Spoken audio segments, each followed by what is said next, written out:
तो दोस्तों 3 कंपनियों के इस वीडियो में हम लोग रिजल्ट देखने वाले हैं। देखिए छोटी कंपनी है एक मॉर्पेन लेबोरेटरीज़। तो बेसिकली ये अट्रैक्शन में आई थी अभी जो कोविड का वेरिएंट है चाइना में, अगर आप देखें तो बहुत तेज़ी से यहाँ पे केसेस बढ़ रहे थे, तो इंडिया में भी डर बना था। उसकी वजह से यहाँ पे इस तरह की कंपनियों में जो कि मेडिकल इक्विपमेंट बनाती हैं, इनमें अच्छी खासी तेज़ी आई थी, लेकिन फिर लोग वहाँ पे फँस गए हैं। यहाँ पे एक स्पाइक टाइप की रैली बनती है सारे कंपनियों में, उसके बाद ऑपरेटर्स यहाँ पे फिर नीचे ले आते हैं, तो बचना चाहिए इनसे। मॉर्पेन लेबोरेटरीज़ के रिजल्ट देखेंगे। दूसरी कंपनी आपकी होगी यहाँ पे विजया डायग्नोस्टिक। तो ये डायग्नोस्टिक सेक्टर की कंपनी है विजया डायग्नोस्टिक। और तीसरी हो गई स्पार्क। स्पार्क यानी सन फार्मा एडवांस रिसर्च कंपनी। तो इन तीनों के रिजल्ट देखेंगे। चलिए शुरू करते हैं यहाँ पे मॉर्पेन लेबोरेटरी से।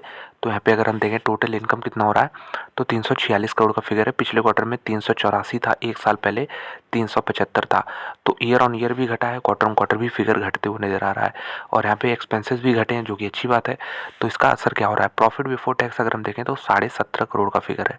पिछले क्वार्टर में 23 करोड़ था, एक साल पहले 27 करोड़ था। तो डिस्पाइट एक्सपेंस घटने के जो ऊपर टॉप लाइन बढ़ा नहीं है, इस वजह से आपके यहाँ पे पूरा प्रॉफिट घट गया है। ईपीएस भी आप देख सकते हैं 23 पैसे हो चुके हैं, जो कि पिछले क्वार्टर में 35 पैसे हुआ करते थे, और एक साल पहले यहाँ पे 48 पैसे हुआ करते थे। तो हमेशा की तरह ये घट ही रहा है, 48 से 35 फिर 23। तो पुअर रिजल्ट इन्होंने डिक्लेयर किए हैं। रिटेलर्स इस तरह के स्टॉक्स में काफ़ी ट्रैप होते हैं।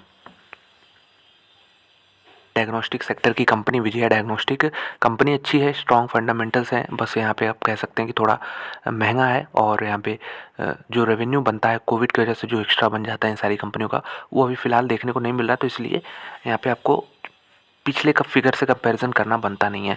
तो अगर हम देखें टोटल इनकम इस कंपनी का, यहाँ भी सारे फिगर लैख में है, तो 117 करोड़ है। पिछले क्वार्टर में 120 करोड़ था, एक साल पहले 114 करोड़ था। तो ईयर ऑन ईयर देखेंगे तो आपको बस 3 करोड़ का ही दिखेगा, क्वार्टर ऑन क्वार्टर 3 करोड़ का डिक्लाइन है।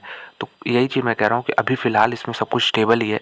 टोटल एक्सपेंसेस देखेंगे तो खर्चे जो हैं क्वार्टर ऑन क्वार्टर बढ़ गए, ईयर ऑन ईयर बढ़ गए, जिसकी वजह से प्रॉफिट बिफोर टैक्स मात्र 22 करोड़ हो चुका है। पिछले क्वार्टर में 31 करोड़ था, एक साल पहले यहाँ पे 34 करोड़ था। तो यहाँ भी पुअर ही नंबर है, और ऐसा समय चल रहा है सारी ही कंपनियों के लिए कि टफ कुछ सिचुएशंस बन रहे हैं।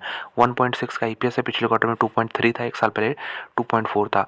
तो वीक सेट ऑफ नंबर्स या फिर पुअर हम कह सकते हैं विजय डायग्नोस्टिक ने प्रेजेंट किया है, बेसिकली ड्यू टू यहाँ पे जो आप कहेंगे इसको बढ़ाना चाहिए इन्हें, टॉप लाइन को, ये बढ़ नहीं रहा तेज़ी से। हालांकि कंपनी काफ़ी सॉलिड है, उम्मीद है आगे चल के ये अच्छे काम यहाँ पे अच्छे रिटर्न्स दें। फार्मा एडवांस रिसर्च कंपनी सन फार्मा की यहाँ पे रिसर्च आर्म है ये। सारे फिगर यहाँ पे लैख में, हम लोग यहाँ पे करोड़ में देखते हैं। तो 131 करोड़ का इनकम हो रहा है। पिछले क्वार्टर में देखेंगे तो मात्र 32 करोड़ का फिगर था, एक साल पहले 62 करोड़ का फिगर था। तो मैसिव इंप्रूवमेंट है, ईयर ऑन ईयर डबल हो चुका है दोस्तों। और यहाँ पे अगर हम बात करें कंपनी के जो खर्चे हैं, इसको माइनस कर देंगे तो आपका यहाँ पे प्रॉफिट बिफोर टैक्स आ जाएगा, जो कि 10 करोड़ का बन रहा है। क्योंकि ये रिसर्च में है, तो इनका काम होता है यहाँ पे इन देखिए ये एक्सपेंस ज़्यादा करते हैं, इनका रेवेन्यू कुछ जनरेट होता नहीं है। बेसिकली जो रिसर्च कंपनियाँ होती हैं अपने पेरेंट कंपनी को मदद करती हैं, तो इनका देख सकते हैं खर्चा ज़्यादा है। लेकिन पिछले क्वार्टर में 68 करोड़ का नुकसान था, एक साल पहले यहाँ पे 16 करोड़ का नुकसान था। इस बार थोड़ा ड्रामेटिक चेंजेस देखने को मिले, 10 करोड़ का प्रॉफिट यहाँ पे देखने को मिला है। और ईपीएस 0.37 हो चुका है, जो कि नेगेटिव में हुआ करता था। तो काफ़ी अच्छे सेट ऑफ नंबर्स यहाँ पे इन्होंने प्रेजेंट किए हैं, good set of numbers Sun Pharma advance research company ने।